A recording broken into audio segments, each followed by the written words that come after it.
El exorcismo. El verdadero desarrollo solo se da cuando en el silencio se reconoce la voz y todo lo que dice y hace ver se acepta como real. Así me sucedió cuando me planteé la validación como sinónimo de percepción directa y algo en mí se abrió y me hizo ver y comprendí. Aquella tarde del viernes, la gente de Parral comenzó a llegar a la explanada, frente a la casa de Blanco. Frente a ella, la impregnadora matizaba de un ligero brillante, durmientes de ferrocarril.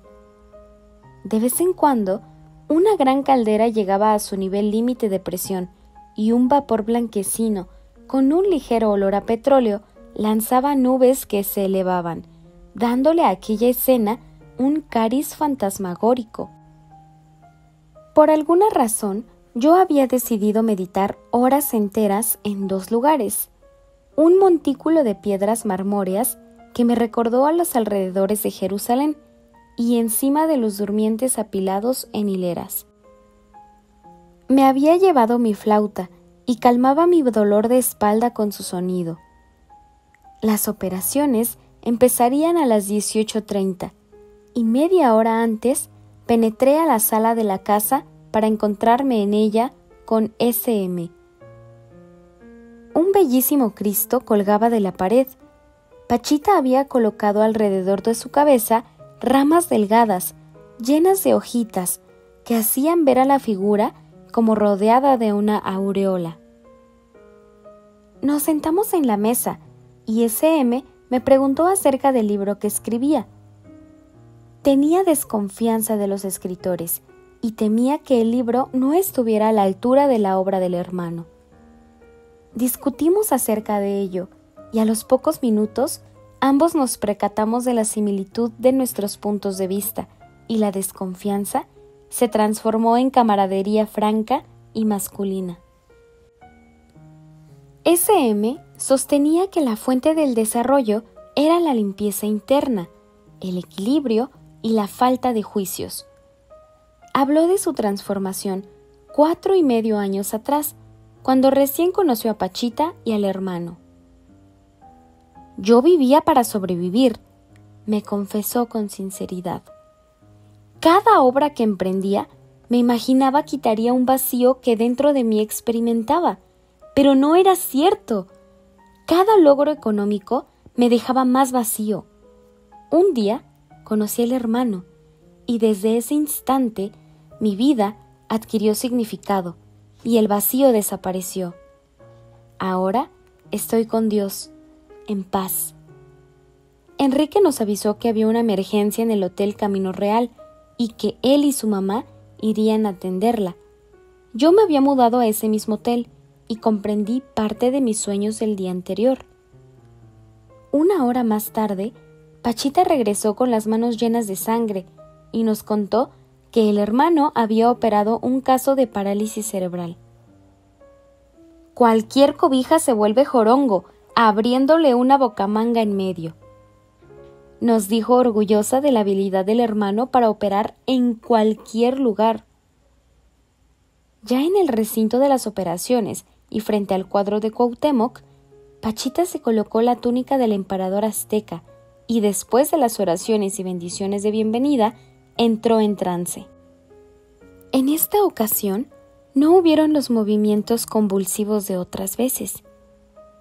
Levantando el brazo derecho, el hermano nos saludó y preguntó por los enfermos. Me di cuenta que yo ya no confundía a Pachita con el hermano y que ya los veía como dos personalidades separadas una de otra. Hay unas consultas y luego 10 operaciones, hermano, le dijo Memo. Bueno, otra vez me encuentro entre ustedes, sabiendo que la obra continuará con su ayuda. Sepan que nunca me olvido de ninguno de mis pequeños y que siempre los tengo en mi corazón. Hermano, le dijo S.M., mis hijos quieren despedirse de ti, se van a estudiar y desean tu bendición. A ver, mis pequeños, acérquense aquí. sepan que de ahora en adelante deberán empezar a corresponder todos los sacrificios que su padre ha hecho por ustedes. Cuando él tenía vuestra edad, apenas si pensaba en otra cosa más que crear su propio futuro. Pero a partir de vuestro nacimiento, todos sus esfuerzos los dirigió a su familia. Quiso crear una casa y darles educación, alimento y comodidades, para que ustedes crecieran fuertes, y ahora que los ve partir, su corazón solo pide fuerzas para que sus hijos no se aparten del camino que Él les ha mostrado y abierto. Yo sé que a vuestra edad todo es posible y no existen obstáculos. Todo tiene un color rosado y aún no comprenden muchas cosas. Tened cuidado y sabed que yo siempre estaré con ustedes. Hermana, dijo el hermano dirigiéndose a la señora F., dama de Parral. Ten cuidado con esa nueva amistad que visita tu hogar. Eres demasiado ingenua y no vaya a causar daño a tus hijos. F pareció comprender la admonición y yo me asombré de la transparencia que todos teníamos para la mente del hermano. ¿A alguien se le ofrece otra cosa?, nos preguntó el hermano a todos. De los 15 del recinto, algunos se acercaron al hermano, los saludaron y él los aconsejó. Después salieron todos, excepto Memo, Enrique, Cande y yo. Algunos se preparaban para recibir a los enfermos y otros se dirigieron al cuarto de recuperación para atender a los operados. Una señora de origen americano y con un bebé en brazos fue la primera en consultar. ¿Qué le pasa a mi mujercita? Yo traduje que la bebé había nacido con una malformación cerebral y que los médicos la habían desahuciado, diagnosticando parálisis cerebral, ausencia de crecimiento neuronal y muerte segura. El hermano tomó entre sus brazos a la criatura y con una ternura sublime le preguntó lo que tenía y la observó con sus ojos cerrados. Esa percepción de Pachita con los ojos cerrados siempre me asombraba. Parecía ver cada una de las células y todos los pensamientos de sus enfermos, sin utilizar más que un contacto directo en el que los órganos sensoriales convencionales no participaban. Hermano Jacobo, dile a la mamá de esta criatura que su hija se puede salvar, que las células que producen líquido cefalorraquídeo están desorganizadas, pero que puedo inyectarle el líquido y con la ayuda de mi padre volver a organizar su cerebro. Pregúntale si lo acepta y si así lo hace, pídele que nos espere afuera para operar a su hija más tarde. A la mamá se le salieron las lágrimas cuando le transmití el mensaje y aceptó la operación. Un señor con muletas y acompañado de un amigo fue el siguiente caso. Venían de Texas, en donde el enfermo le habían injertado una rodilla de plástico y acero, que su cuerpo rechazaba constantemente. Había pus y dolor, y la pierna había quedado inservible. Memo apuntaba los casos y llenaba unas hojas con las recetas que de vez en cuando el hermano dictaba. Me fijé que Memo escribía por su cuenta momentos antes del dictado. Parecía saber, igual que el hermano, las medicinas que necesitaban. Me llamó a su lado y con su índice me señaló la rodilla vendada. Mira, Jacobo, debajo de esa venda veo el injerto rechazado. Está muy flojo y se secreta pus a todo su alrededor. El hermano lo hizo guardar silencio. Todo lo que acontecía en ese recinto era enseñanza, y el sucesor del hermano, Memo, aprendía lecciones como las del silencio. Mañana me lo traen, le dijo el hermano al acompañante del enfermo. Vamos a darle anticocos y polilla, y te voy a enseñar a lavarle la herida. Con eso se curará. Después entró una señora de edad, muy gorda y con expresión de dolor en su cara. ¿Qué le pasa a mi pequeña? Me duele el vientre y dicen que deben operarme de no sé qué cosa. ¿Quiénes dicen? Los del seguro, pero a mí me da miedo. A ver, mi muchachita, vamos a ver. El hermano colocó su mano sobre el vientre y lanzó una exclamación de asombro. Se acercó a mí y en un susurro me dijo que era cáncer muy avanzado.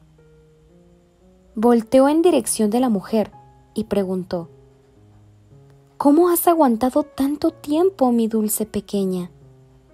Vas a esperar afuera y te voy a operar hoy mismo. Ay, hermano, me da miedo. No temas, mi pequeña, tú espera afuera. Cáncer, cáncer, es un desastre esa enfermedad, pensé yo mientras pasaba a la siguiente enferma. Una señora muy delgada, morena y toda vestida de negro. ¿Qué le pasa a mi mujercita linda? Los doctores del seguro me operaron y me quitaron mi matriz, y desde entonces me he sentido mareada y sin apetito, con muchas náuseas. Ahora dicen que me deben de dar radiaciones y a mí me da mucho temor. Pero ¿cómo se atrevieron, mi pequeña? A ti no debían de haberte quitado tu matriz y tampoco necesitas las radiaciones. Tú no tienes cáncer, mi pequeña. Te vamos a dar unas medicinas y con eso te curarás por completo. A ver, Memo, necesitamos... Antes de entrar a consulta, yo había platicado con A, una joven de mucho carácter que ayudaba en la obra. 2 años antes, A tuvo un problema renal muy intenso. Empezó a engordar, a ponerse amarilla y a tener dolores y dificultades muy grandes. Los médicos habían considerado que su caso no tenía remedio alguno. El hermano le había injertado 2 riñones y con esa operación el problema se había resuelto por completo. A era delgada, pero fuerte, el pelo negro azabache, piel suave y rosada, y a partir de la operación no había tenido problema alguno. En realidad, el hermano había tenido que operarla 2 veces. Después del primer injerto, A no había descansado los 40 días que le habían indicado, y un riñón se había separado de su lugar. Después de la segunda operación, había sido más cuidadosa, y sus riñones nuevos funcionaban a la perfección. También tenía los ojos brillantes y luminosos de los operados por el hermano. La penúltima consulta fue de una niña de 14 años, acompañada de su hermano. ¿Cómo está mi niña linda pequeñita? Pues vengo porque mi menstruación es muy frecuente y tengo dolores. A ver, mi linda, acérquese. El hermano la palpó y le dictó unos remedios a Memo. Con eso se va a curar usted. Ándele, mi palomita, qué chiquita. La última consulta fue una parálisis facial. Una joven acompañada de su madre la tenía. Eso es muy fácil, mi pequeña. Vas a tomar. La consulta había concluido y nos preparamos para las operaciones. Memo me pidió mi lámpara de mano. Enrique se colocó en la cabecera, SM a un lado del hermano y yo y F frente a él. Primero pasaron a la criatura con problemas cerebrales. Su cuerpecito delicado apenas si sobresalía de entre las manos de Enrique y las mías que lo sostenían boca abajo, mientras el hermano introducía sus dedos en la base de la columna. Yo había observado ya muchas operaciones como esa. Les denominaban líquidos y nunca había entendido cómo el hermano inyectaba líquido cefalorraquídeo solamente usando sus dedos. La bebé lloraba y se privó 2 veces. Yo la consolaba y apretaba su manita pequeñita, tratando de disminuir su dolor. Por fin se calmó. El hermano la acercó a su pecho y después de acariciarla, se la entregó a su mamá, quien la recibió feliz y emocionada. «Tu hija ya está sana», le dijo dándole confianza. «Jacobo», me dijo SM, «cierra la puerta del cuarto de recuperación en cuanto salgan los enfermos. Eso ayuda a la armonía». Yo obedecí y me preparé para el siguiente caso. Una señora sumamente nerviosa ocupó la cama de operaciones. «No se ponga tensa, mi cariñosa niña. Cálmese, que no la vamos a poder operar con esos nervios». Le descubrimos su vientre y le tomé la mano mientras Enrique la protegía de la cabeza. El hermano cortó con unas tijeras una pequeña incisión que agrandó con el cuchillo. Introdujo su mano en la hendidura y arregló la vesícula. Saturé y Enrique vendó. La señora casi no se había quejado y se la llevaron cargando al cuarto de recuperación. «Jacobo», me volvió a decir SM, «cierra esa puerta con llave, ayuda a la armonía». Noté que SM parecía extasiado y en medio de una especie de trance. La misma indicación me la hizo después de cada operación. El siguiente caso también fue de vesícula, enteramente similar al anterior. Noté que todos le preguntaban cosas al operado, sobre todo en el momento en que introducía el cuchillo. A era una experta en eso, y entendí que ayudaba a distraer al enfermo del dolor. «El que sigue es muy fuerte», nos dijo el hermano, antes de que pasara un hombre recio y de espaldas anchas, transportado en una silla de ruedas por su esposa. «A ver, mi muchachito, ¿cómo van esas piernitas?». El hombre operado varias veces por el hermano confesó que mejor, pero todavía no muy bien. Enrique le ayudó con un brazo y yo con el otro a pararse. Parecía de acero y su tremendo peso apoyado en mi hombro izquierdo me dobló la espalda, haciendo que regresara con toda su intensidad el dolor que había disminuido con la ayuda de las meditaciones. Por un milagro, no lancé un alarido y me quedé parado sosteniendo a aquel hombre y pidiéndole a Dios no caerme de bruces por el dolor. Lo acostamos boca abajo y Enrique se dirigió a sus piernas, las jaló y vi que una de ellas era 5 o 6 centímetros menor que la otra. El hermano le pidió a Enrique que las emparejara, y éste trató de hacerlo mientras el cuchillo penetraba en la espalda, a un lado de la columna. El hombre había sido operado en Estados Unidos. Le habían cortado el ciático y modificado unos huesos para permitirle estar sentado. «Estos doctores», se quejó el hermano, «hicieron una desorganización tremenda de los nervios y los dejaron todos enredados. Ahora debo dar vuelta aquí y jalar acá». «A ver, pequeño. Enrique, jala más la pierna mientras yo desenredo este nervio». La punta del cuchillo giraba mientras Enrique jalaba y la separación de 5 o 6 centímetros disminuyó hasta ser de 3 o 4 centímetros. «Ya no se puede jalar más», dijo Enrique. «Bueno, aquí lo dejamos. Hermano Jacobo, satura esa espalda y mantén tu mano sobre el algodón mientras yo giro al cariñoso». Con un movimiento fuerte, el hermano colocó de lado al hombre y se aprestó a intervenir en medio de sus asentaderas. Había una terrible llaga infectada que empezó a raspar con el cuchillo, mientras el hombre gemía de dolor, y a mí se me partía la espalda. Por fin, el hermano terminó y Enrique vendó al hombre. Me pidieron que ayudara a cargarlo hacia el cuarto de recuperación y no pude hacerlo. El que sigue también es muy recio, anunció enseguida el hermano. Entró un hombre muy fornido, acompañado de su hermano. Sufría un dolor muy intenso del vientre. Memo susurró que el hermano del hombre no soportaría ver la operación, pero nadie le hizo caso.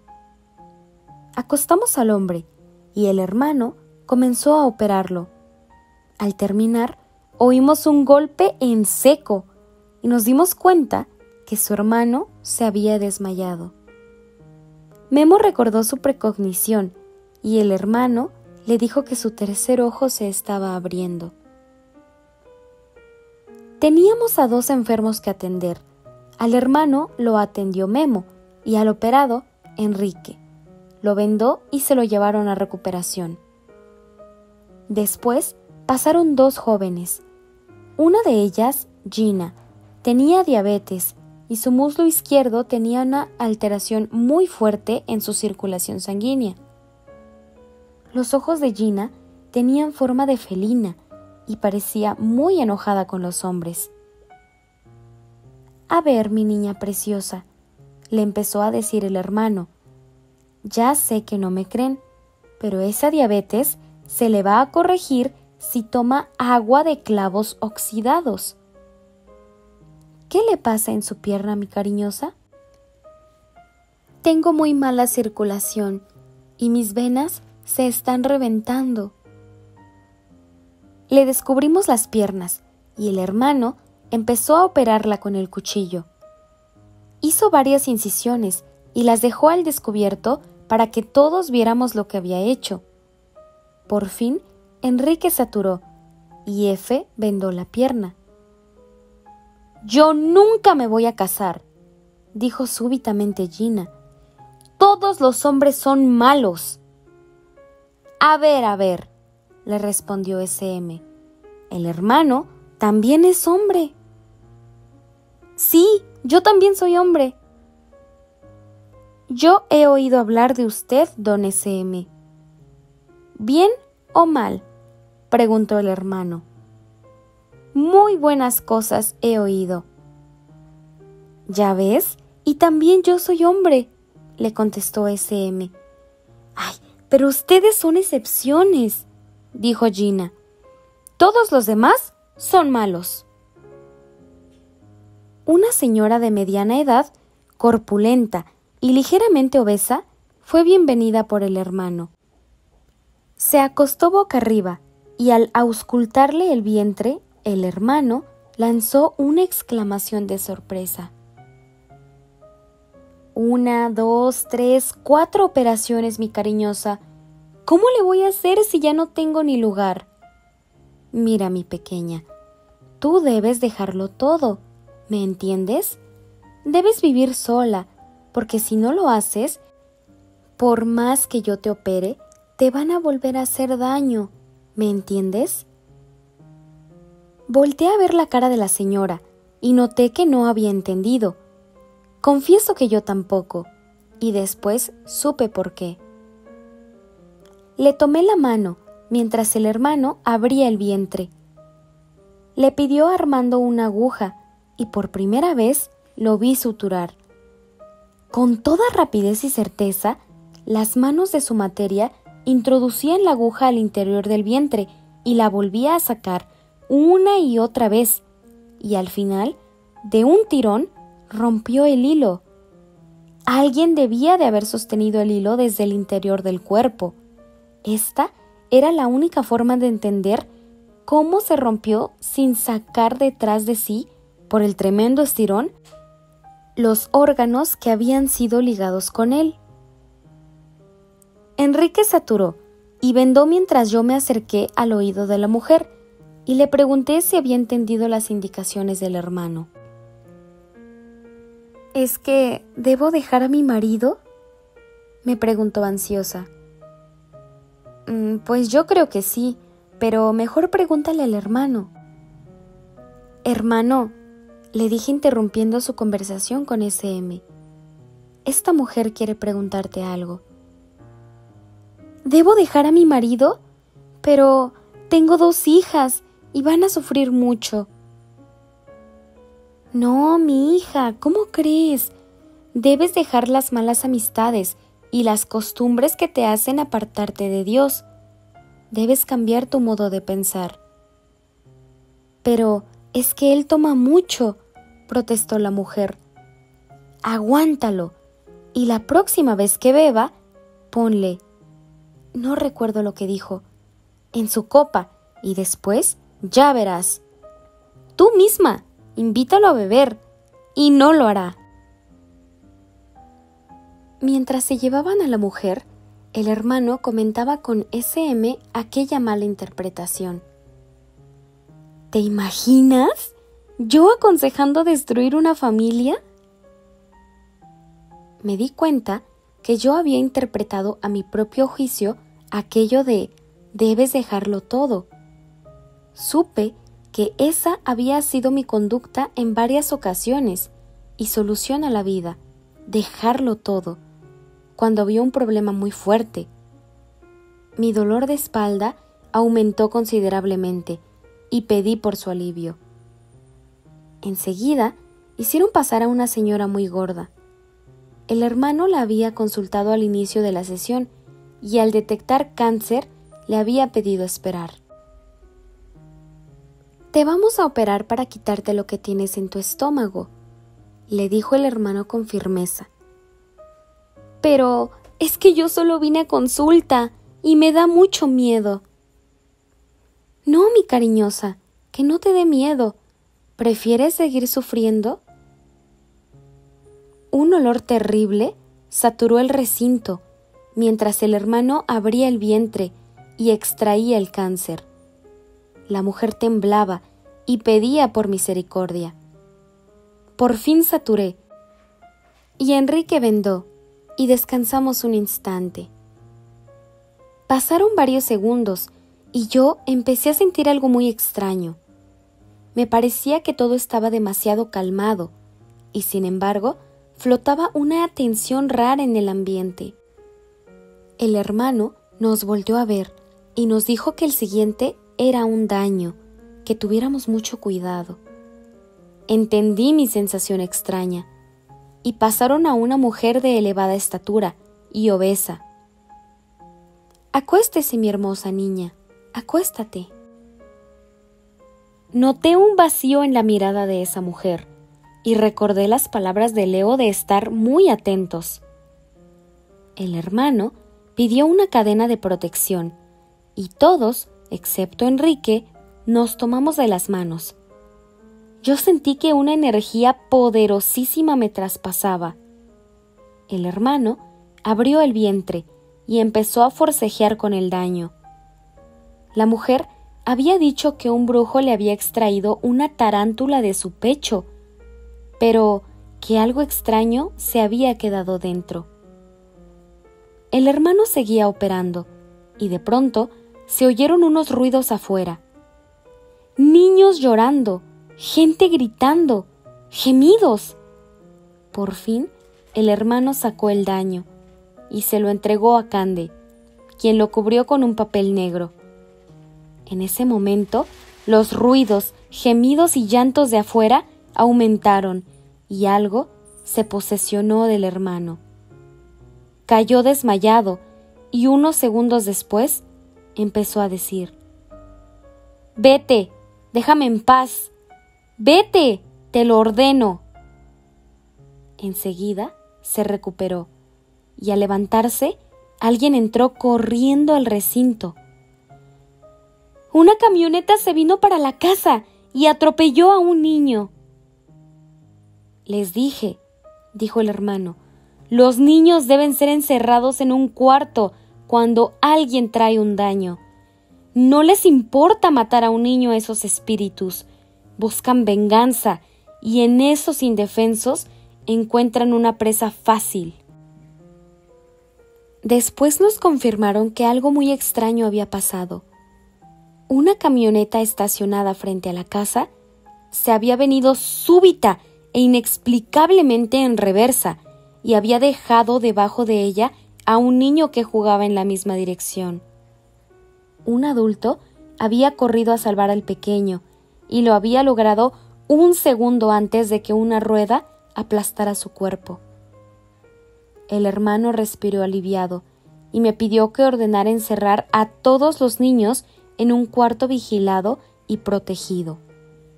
Salí y eso hice. Al volver a entrar, vi que el hermano se había parado de su lugar y después de arrancar un listón amarillo de un arreglo floral, lo tendía horizontal alrededor del recinto. Después, penetró con el listón en el cuarto antiguo y lo amarró al picaporte de una puerta. Le pidió a Enrique que hiciera lo mismo con el otro extremo, que lo amarrara al picaporte de la puerta de entrada al recinto. El listón no alcanzaba y tuvimos que buscar otro. Encontramos un pedazo anaranjado.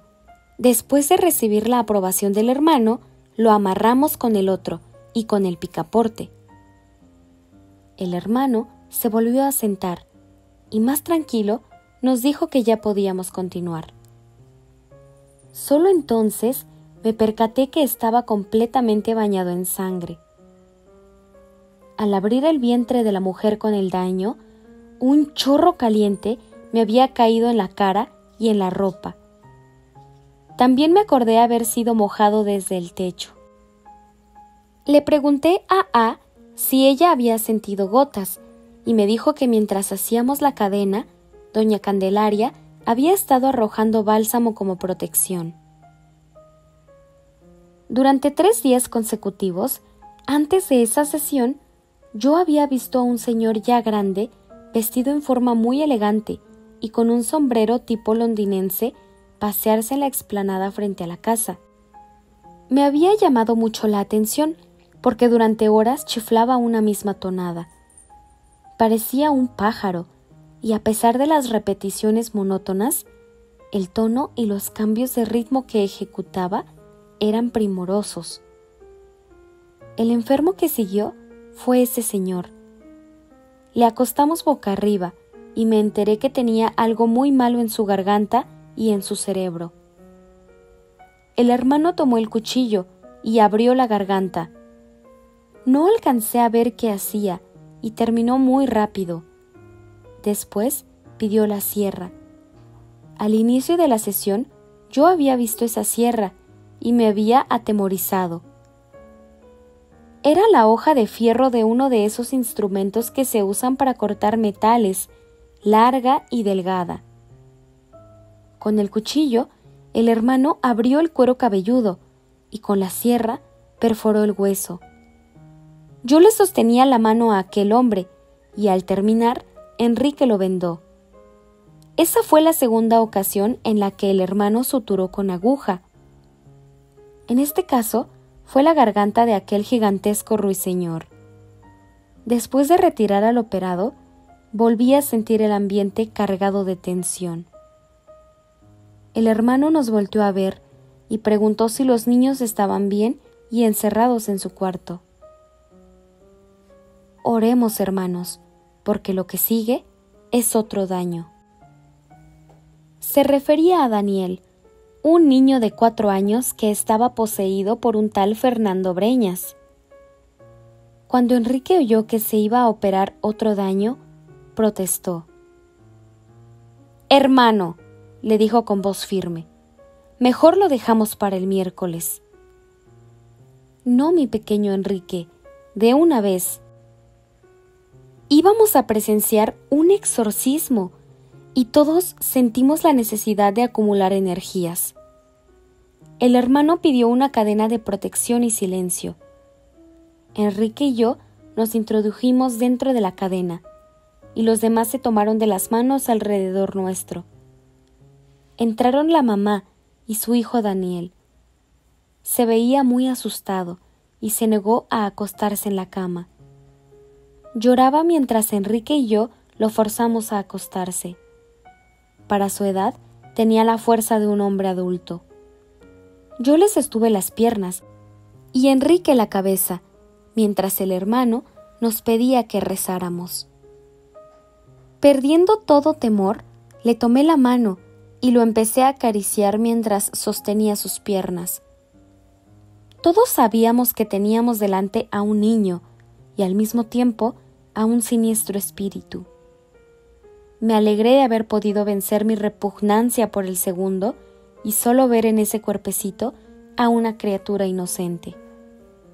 El hermano empezó a hablar como nunca lo había oído. «Vas a salir del cuerpo de este inocente», le decía. «Te ordeno que salgas».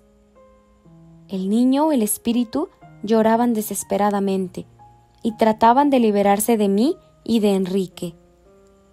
El hermano repitió una vez más la orden y después introdujo el cuchillo en el pecho hendido de Daniel.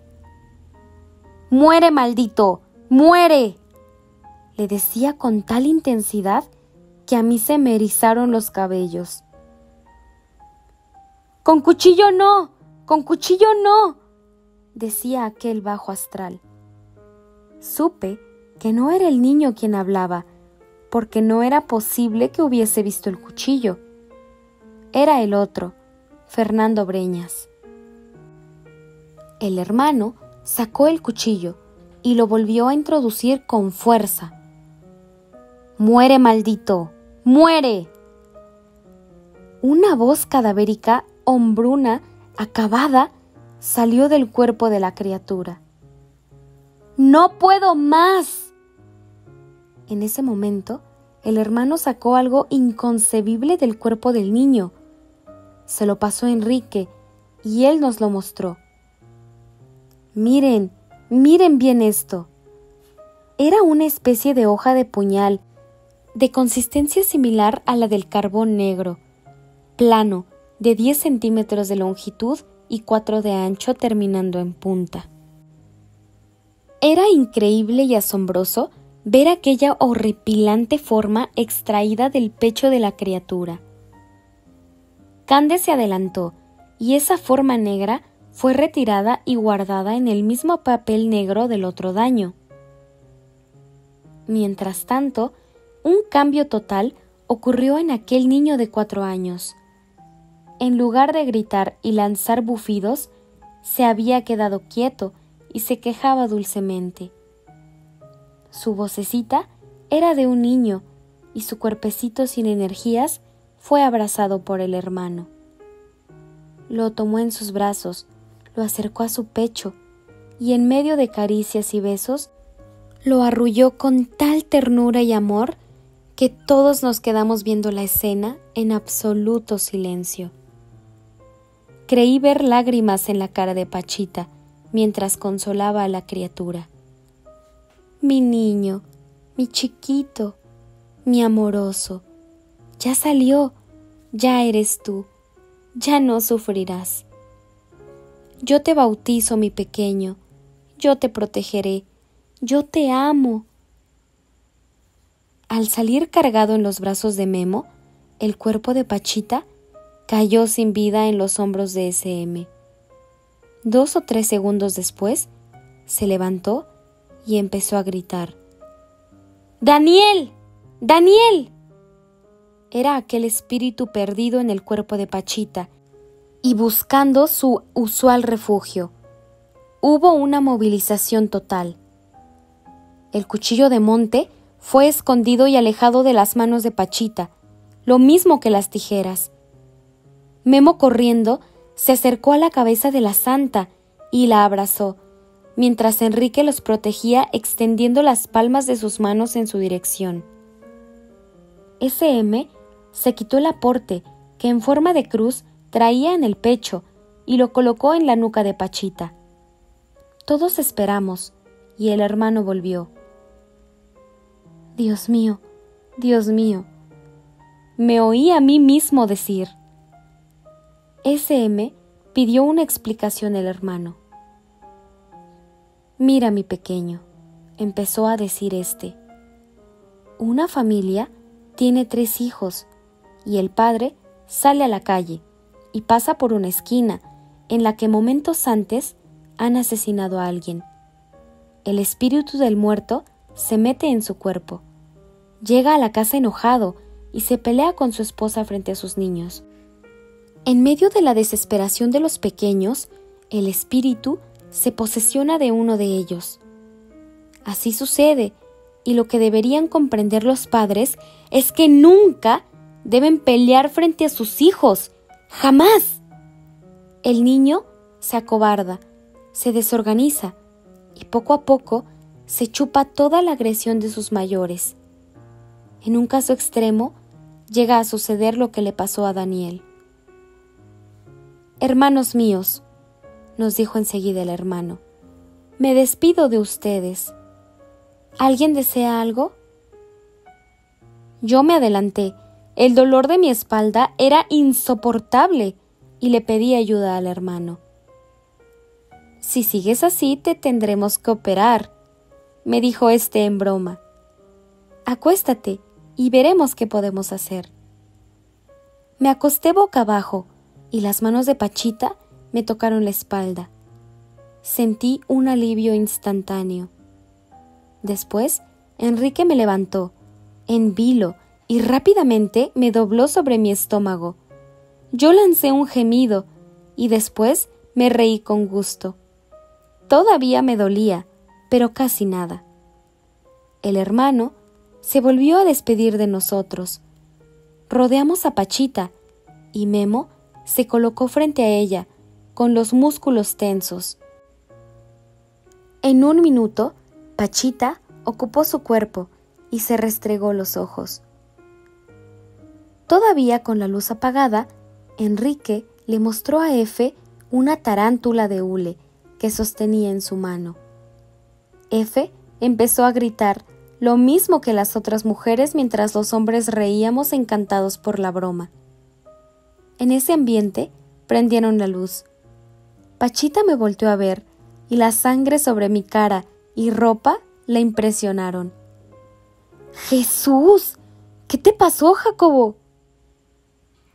A la salida nos invitaron a una fiesta.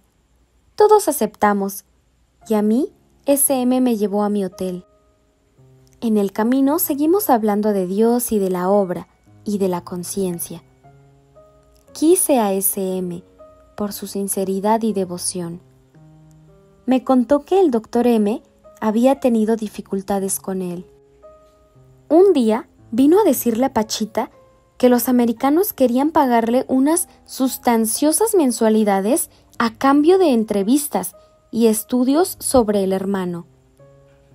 Yo me enojé con ese hombre, dijo con fuerza SM.